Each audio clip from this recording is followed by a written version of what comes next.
Okay, so continuing from where we left off. So the next we have learned about characteristic of water, the importance of water, and then the methods on how water is the primary process of how water is being treated. Then next we will want to know how it's being distributed to us at the consumer at the end user stage. So first of all, we will need to know a bit of our authorities. So there's a lot of different authorities according to different state. But first off, Shabas is the one who supplied the water in Malaysia to us. So Shabas is a government body lah. So in Malaysia, the water is being supplied by the government to us. There's different local water supply authorities regulation, and then after that we have our District Drainage and Building Act 1974. So this is our in Malaysia the act that rule us, and then you have our JKR. So this is the government's requirement lah on water supply. And finally, we have this UBBL 1984. So please pay note to this UBBL 1984. If you are gonna be in the industry for a very long time, then you'll always come across this. So this UBBL is the Uniform Building by Law. So it's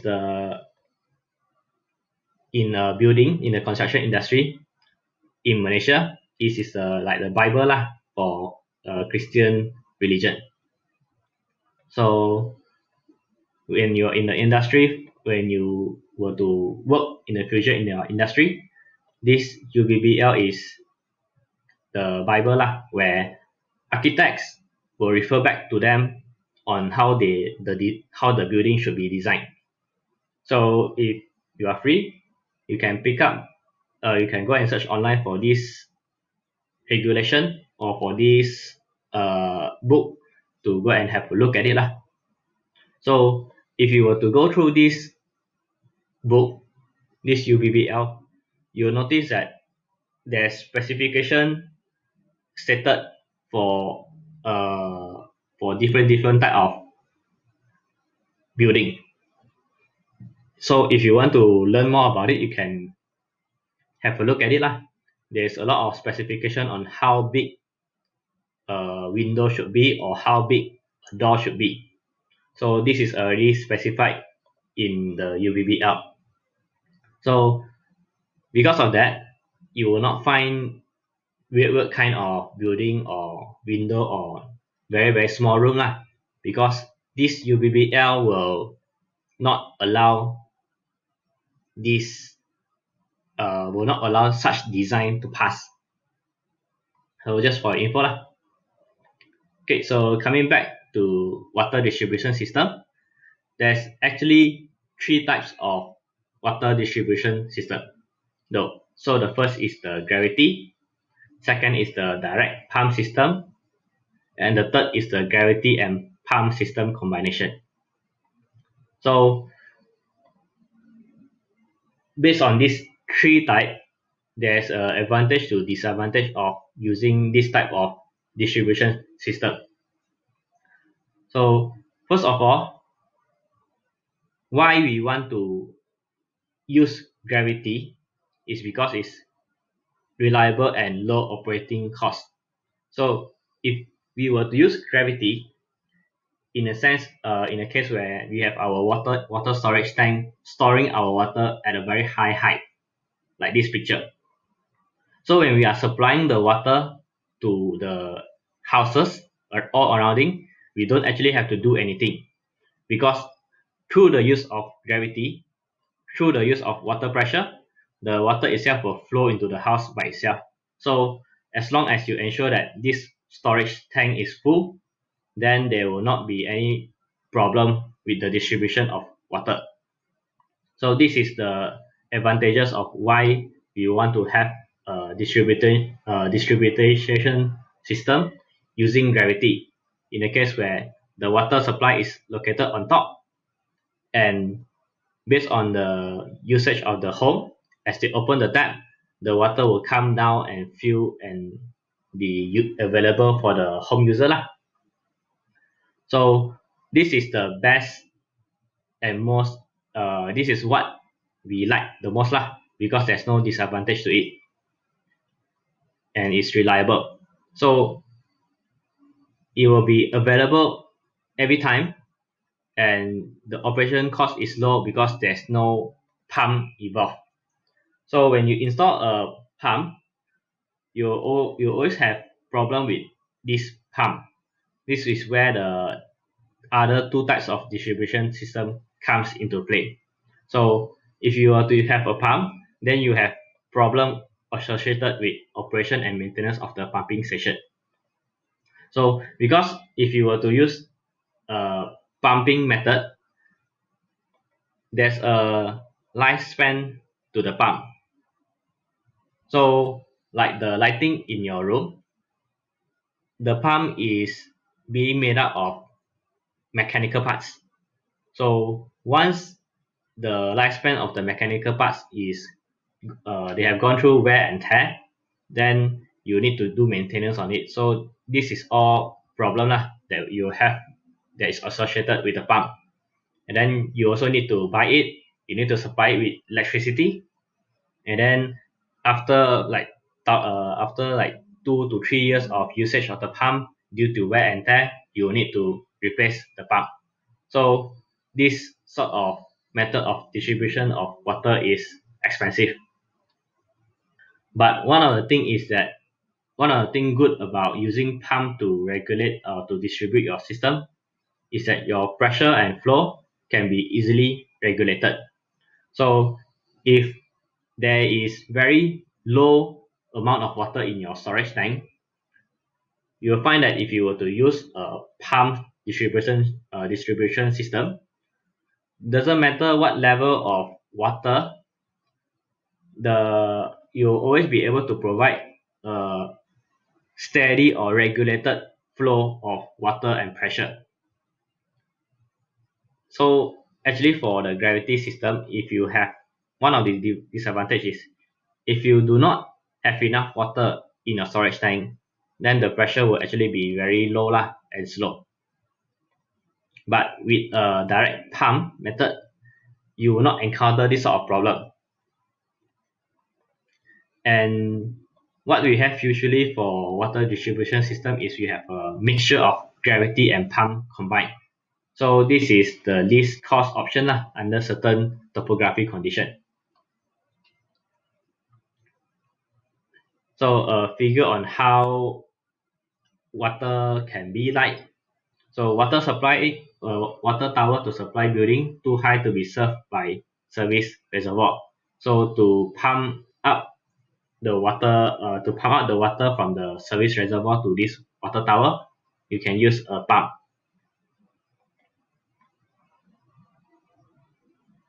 So another figure on how it will look like lah for external water distribution piping system. So you have your reservoir tank, then main pipeline where it will transfer the water from the reservoir water to the service reservoir, and then you can service it to the home. Okay, so coming to the second external water distribution piping system. So there's actually three methods of water distribution system in the piping. So we can have a dead end system, a grid system, or a radial system. So what sort of combination depending on the topography lah and area to be distributed. So a dead end system looks like this. So it's a piping flow, and there's dead end all around, so it's not connected to anywhere. So it's like a tree branch. So one of the advantage is simple and cheap to construct because you're just constructing it to connect the pipe to the house. And because you just you're just building the pipe to connect to the house very directly, so it's very cheap because you use minimum number of length of pipe. But one of the problem is that because of the way this is being made, where there's only one way direction to the house, then due to unidirectional flow, any malfunction of the pipe or the system will affect water supply to other area. So there's no unidirection. You cannot go left or right. The water can only go in one is can only go in one way lah. So the second is the water pressure cannot be increased during fire. So because all of them are being supplied on a same line, and all of them are being supplied in a dead end way. So if you were to increase the water supply, then the water pressure will increase for all these pipe. So this is one of the disadvantage lah. You cannot have a increase in water pressure. And then sediment will accumulate at the dead end of the pipe, thus requiring outlet drainage to remove it. So because of the way of how this is a dead end, and because of most of the water containing hard water, so when you're constantly applying pressure to this pipeline, most of the time the mineral itself, because it's heavy, will start to be accumulated in the dead end of this piping. So this is one of the disadvantage lah for using a dead end system.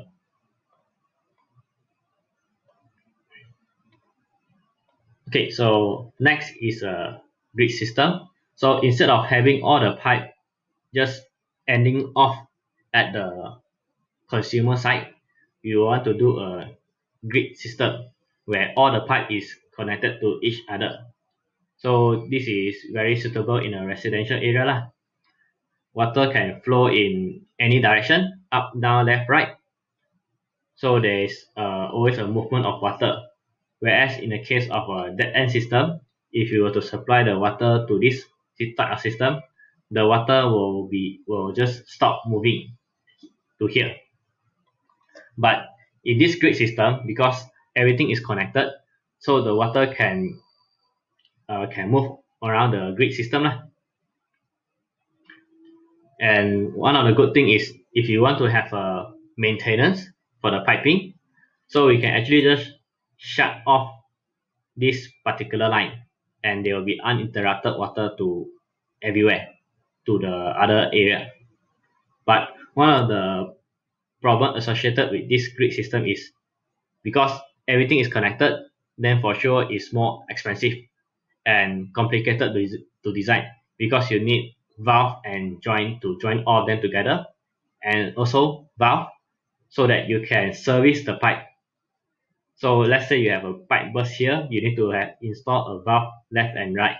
So you need to have multiple valve at different length for the pipeline. Okay, so finally we have our radial system. So this type of system is where the water is distributed from distribution and service tank, which is this, in a radial direction.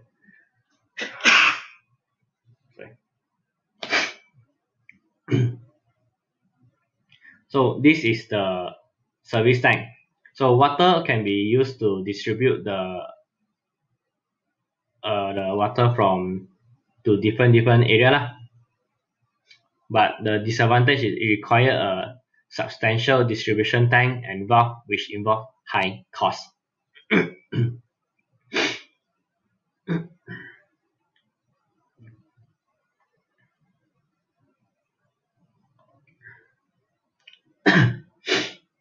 So next is we will be talking about the internal water distribution and reticulation. So inside a housing area.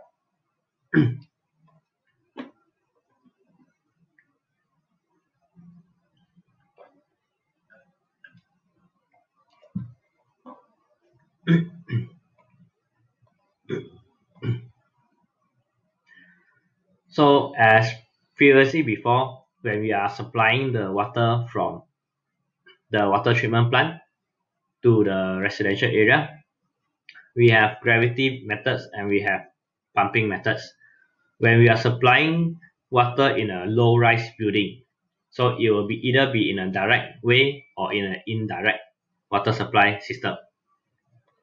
So when it's a direct water system supply system,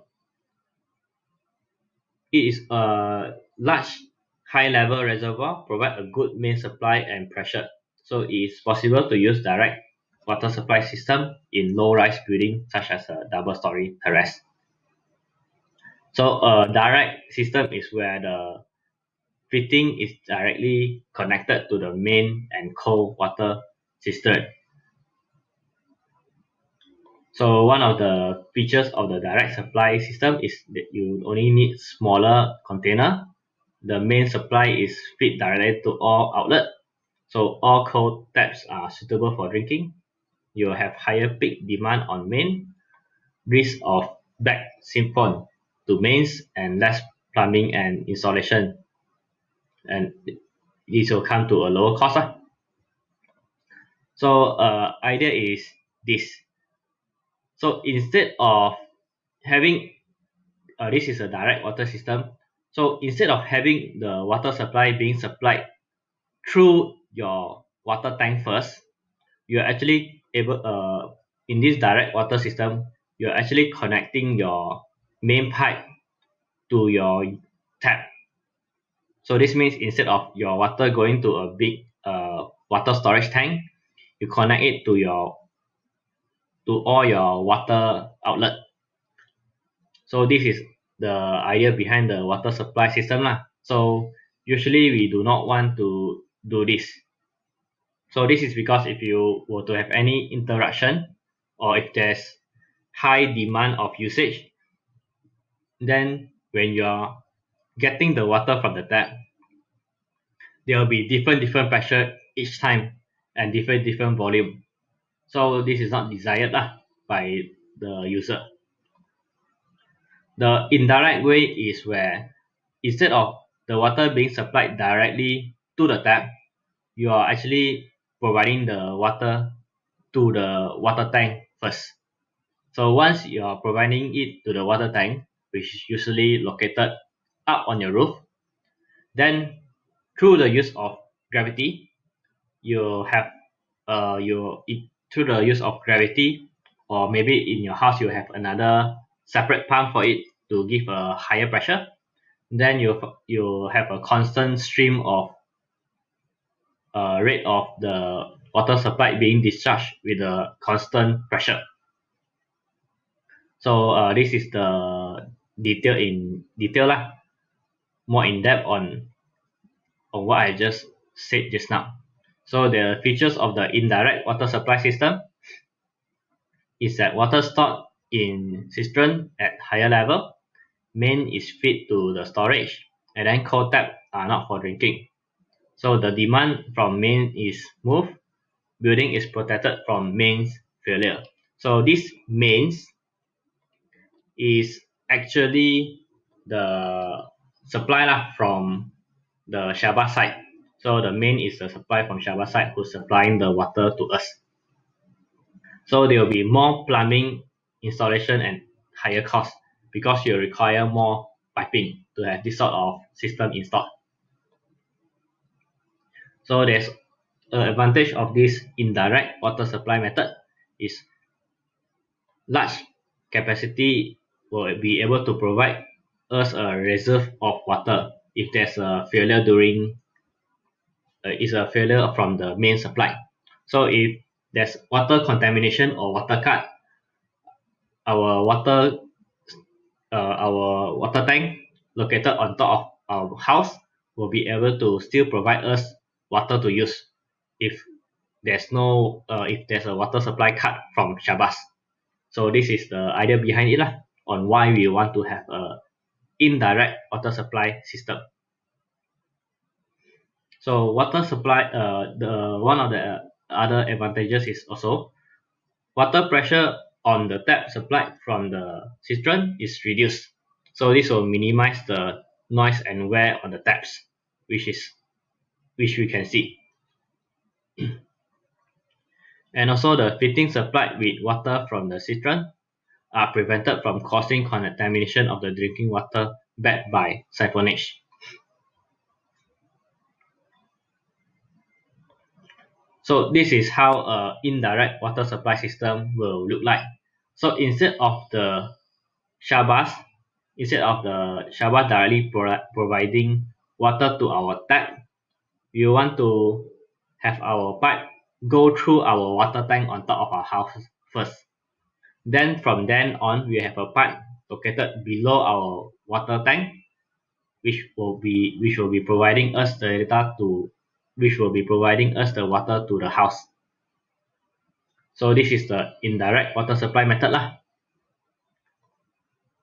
So this is a drinking water break system. Another on how this is being plotted out. Okay, so in a normal pipeline, so here this is our communication pipe. Usually this is where the Shabbat supplied the water to us, which is a public main, and then you will have to go through a meter positioning. So this meter positioning is how much Shabbat is gonna track you on how much water is being supplied to your house. So if you were to use a lot of water, this meter is gonna keep track of the number of liter how much water is going into your house and being used up. Then you have your kitchen tap, and then you have your storage system. So this is where you store most of your water in your house. And in an indirect method, you will go through your storage and you go to your hot water heater. So this is for your maybe shower, your vent pipe to allow air to come out, and then it will be distributed to your washroom and also maybe for your wash basin. So from here to here, this is all your service pipe lah.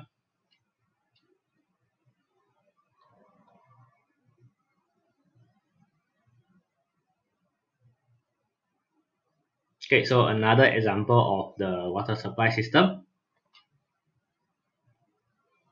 So previously, we have there's this explanation on how low-rise building have their water supply distribution system.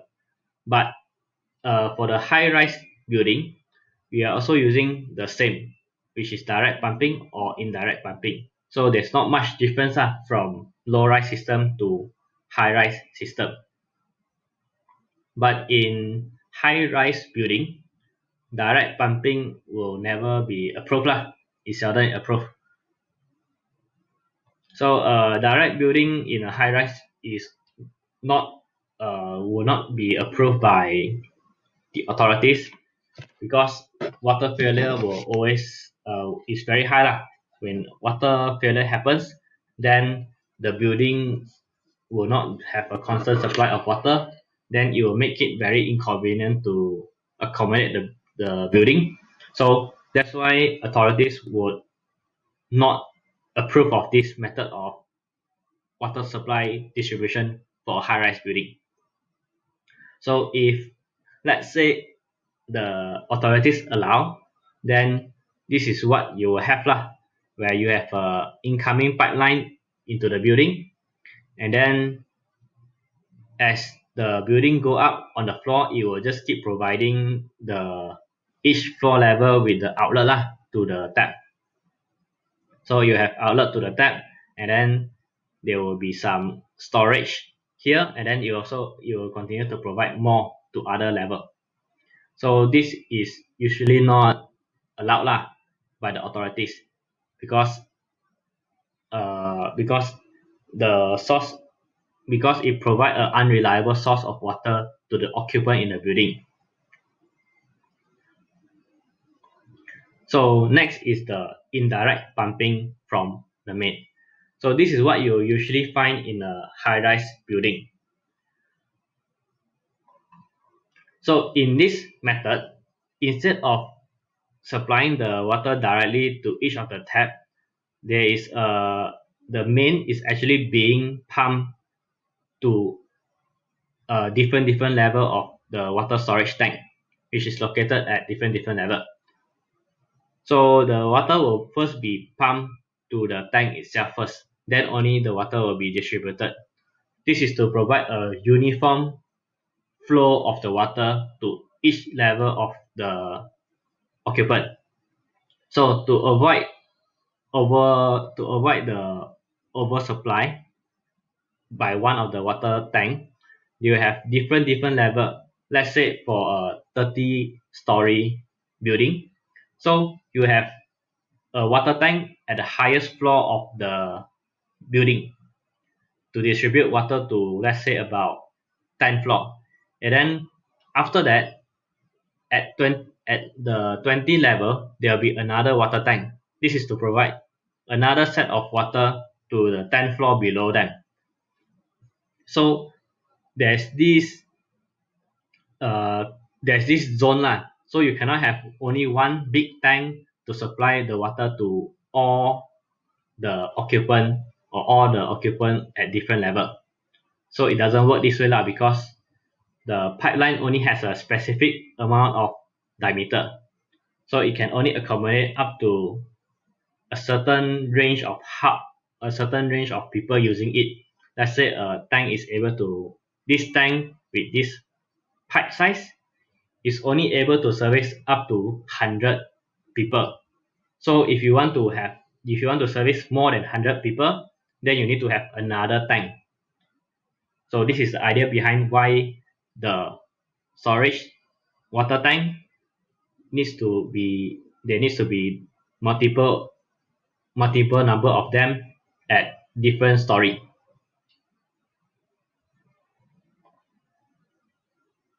So this is the view pipeline of a symptomatic view pipeline of the indirect pumping from main. So you have from the JKR or Shabas, you have to go through the meter so that they can charge you on how much water you're using. And then you have your suction cistern, you have your pump. So because this is a high-rise building, you cannot, through the use of pressure, pump the water up to maybe the 5th floor where the water tank is located, or the 10th floor. So you always need to have a pump. The pressure from the JKR main will not be enough to drive the water up 10 story, 20 story, or 30 stories of the high-rise building. So the building itself, for high-rise, they will have their own pump to pump the water from the main source to the building. So in the new development, usually you will have a lot of pump so that they will ensure the steady supply of your water. Okay, so this is your water pipe component. This is a valve.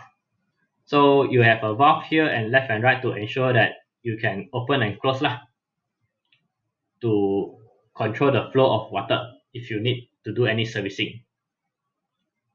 So you have your bulk meter. Domestic you have blue, firefighting you have red. So you have your stopcock. This is your to stop the flow of the water. This is your water meter, which you can find outside your house if you're staying in a landed properties. So you can always find this water meter outside your house. If you were to flip over this cover, there will be value or number indicated here. So so how the Shabas or the water bill come is they read your reading from here, and then they calculate based on how much you used previous month, the number displayed, and this month the number displayed, and then from the difference in this number, and then based on a tariff, they will just multiply it and they will give you the water bill. And then you have your air release valve, which is this. your fire hydrant, and the different size of pipe sizing. So pipe sizing, there's a standard size to the pipe sizing. So this is because to provide a convenient usage, or to provide a standard size of the piping to be used, the manufacturer has already decided to produce this set of size of piping. So you will not actually find a pipe diameter size of 15 or 13. They only provide pipe sizing of 9, 16, 25 or 52, and maybe some other sizes lah. So when we are doing calculation, we will actually need to refer back to the manufacturing data to choose our water pipe sizing. Okay, so next we have our loading unit. So this is the maximum demand of each sanitary appliances. They are based on the rate of water delivery, usage time, and simultaneous demand. So the estimate are expressed in loading unit rating. So it's represented by this table 1, and then we have this table. So based on the loading unit that we have, we will be able to find the required design flow. So to use this table is actually very simple. Once we find out the loading unit that we have in our area, we have let's say a 50. To find out the design flow, we just need to draw a line, and then once it hit this line, we just draw a line to the left. So we will get our design flow rate. Okay, first example, and I think this is the only two calculation. This is the only two calculation available. So for the first example, design flow rate, you have to determine the design flow rate for a cold water distributing pipe supplying 10 WC and 10 wash basin in the school toilet. So you are given 10 WC and 10 wash basin. So from table 1, you find that your WC is 2 loading unit rating and wash basin is 1.5 loading unit rating. So looking back at here, you will find that for the school toilet, if you can see here,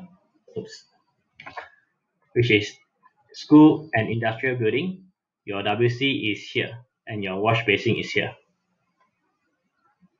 So your WC is 2, wash basin is 3. So wait.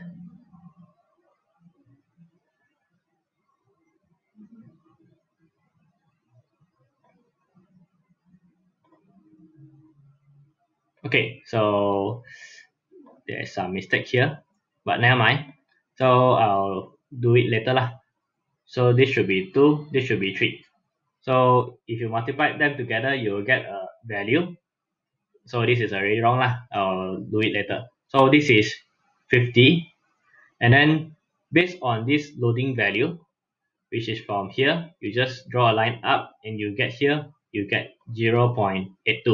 So I need to change this. Wash basin is 3.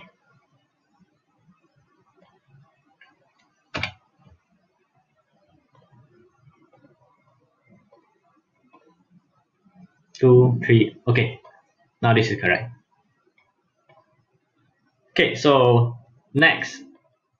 So only this is wrong lah, only indicated 2, 3. Okay. So for this, the design flow rate is 0.82 liter per second. So next we have our Thomas box formula. So this will be provided to you lah in your final in the appendix. So you're given Q equals to square root of your D.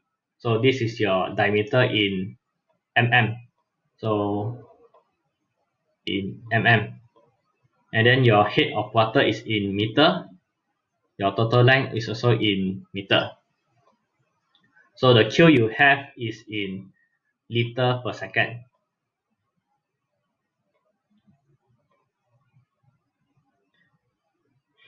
So this is the formula to find out the pipe sizing lah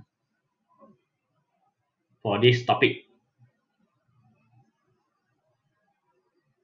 So example, so you're given a pipe size of 50 mm diameter, and also the head of water is 8 meter and the effective length is 15 meter. So you put the value in, D is equals to 50 mm square multiplied by the head, which is 8 meter, 25 constant value, the length is 15, and you have to multiply with the power of 10. So for this diameter of pipe of 50 mm with this variable, you are able to get that the rate of flow for this piping is 8.165 liter per second.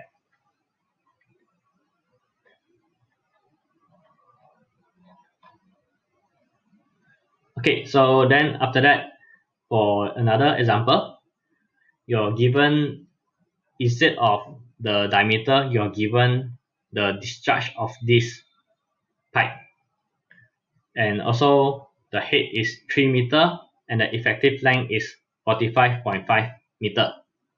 So you're using back this formula. So your Q is 1, your D is unknown, it's asking you to find it. So once you solve this, you'll be able to find out that your D is actually equals to 32.78 mm.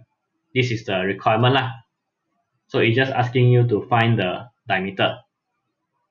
If the question is asking you to recommend a suitable diameter or to meet a discharge rate of 1 liter, then you have to round it up lah to more than 32.78. So you find the answer first and then you say recommended to use a bigger size diameter.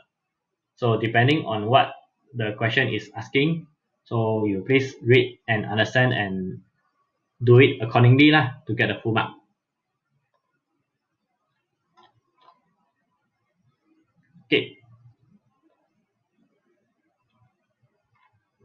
Okay, so I think there's a bit left, so I think I'll just finish it up for today, and then I'll just finish this topic lah today. So we just stay for a while some more. So next we have our water pipe material.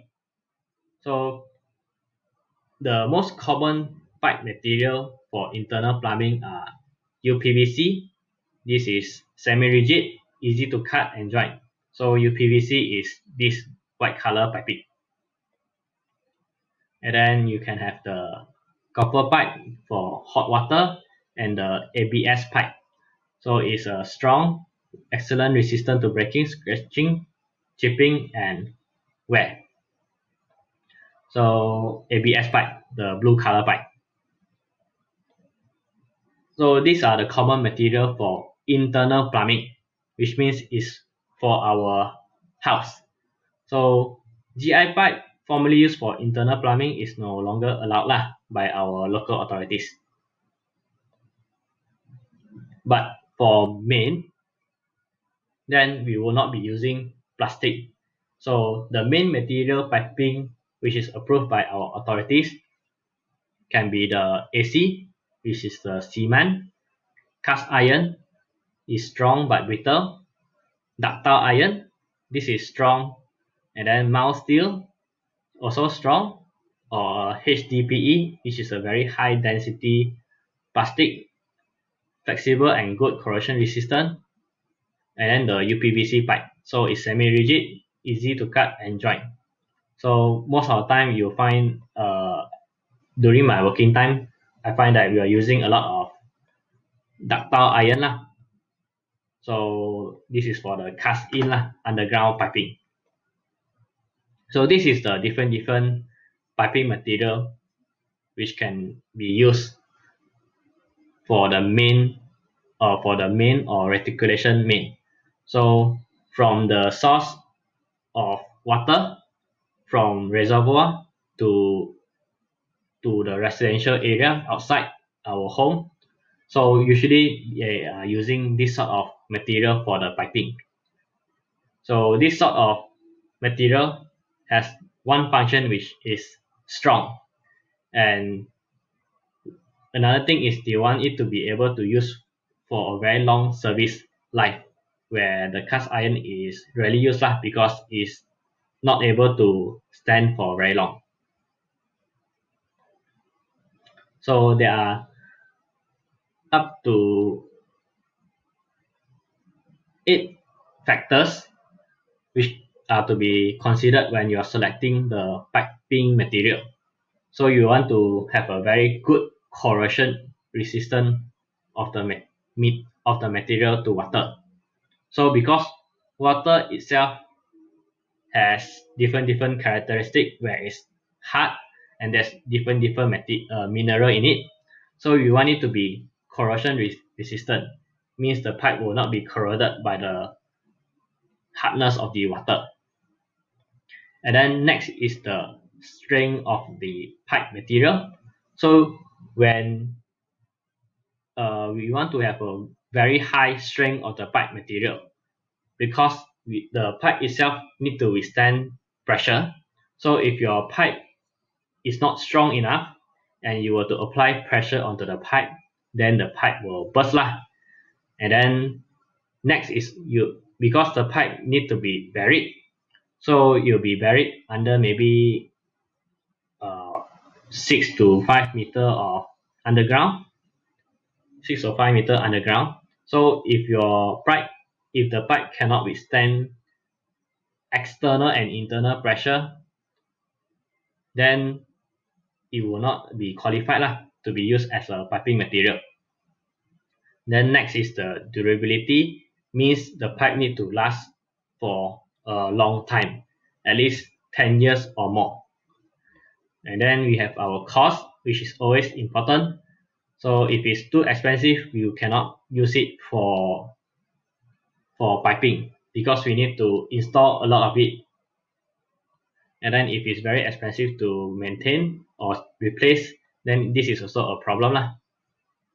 Then next is the suitability and workability. So for laying and operation requirement, so different piping material based on different location. Let's say for example here it said coastal, because there's a possibility of sulfate attack on asbesto cement pipe. So this is not suitable to use lah. You have to use iron piping or UPVC or other piping. So based on the location and the type of requirement required, then some of the piping will not be suitable to be used at that location. And next is the extent of possible leakage. So if there's a high possibility of leakage when you're installing this sort of piping in this sort of area, then you should not choose the pipe lah.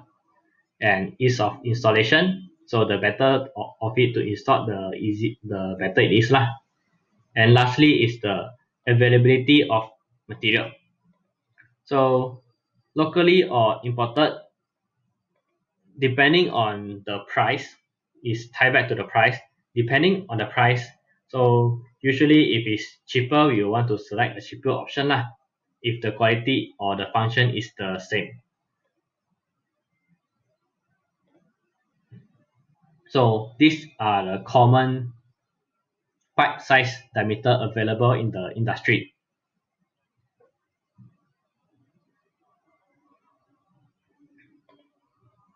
So for small housing, it can be from 12 mm up to 125, and then for industrial it will go even bigger lah, from 150, 200 to up to 500 mm.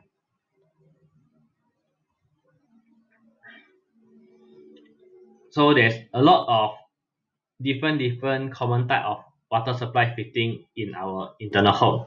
So we have our valve, we have our ball valve, we have our tap, joint, T, and elbow. So this a valve is for us to adjust the flow rate of water going into the piping. So a ball valve is used to automatically replace the water in our WC. So ball valve is actually used in our WC and also in our water storage tank up above our head or in our roof. So this is a simple mechanism where when the water is low, then they will open up the valve to fill up the water.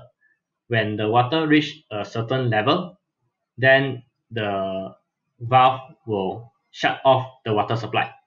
So this is the idea behind the ball valve in water storage tank or in your washroom in the WC. Then we have our tap, which is the manually controlled valve. Then lastly, we have our joint, T and elbow for our piping installation. So this is the ball valve, the tap, and the tap. So how the tap works is by when we manually turn it up and down, you have a valve here which goes up and down, which allows the water pressure and the water to come in. So once you open up all the valve for your tap, then all the water will be able to flow in through. Then here we have our joint. So for here, okay, so for this, so this is a ball valve. So based on the water level available in the container, when the water level container is low and the this float which is floating on the water is down, then this will in turn cause the valve here to open and the water supply here to come out, flow out. But when the water is full and the float is up all the way, then the valve will be closed. So this is how a ball valve works. Okay, so lastly we have our pump principle. So we require pump when we want to move water from an area to another area, which cannot be moved through the use of gravity. So pump is important in the sense that it helps us to supply water from otherwise long distance.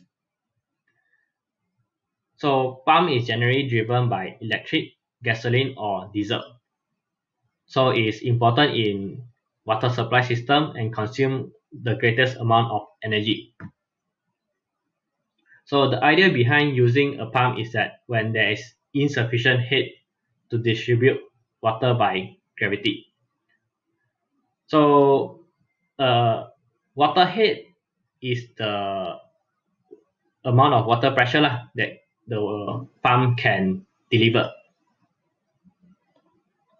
So there's different pump available in the industry. We have our low lift pump. So this is only for low pressure. We have our high lift pump to operate under high pressure.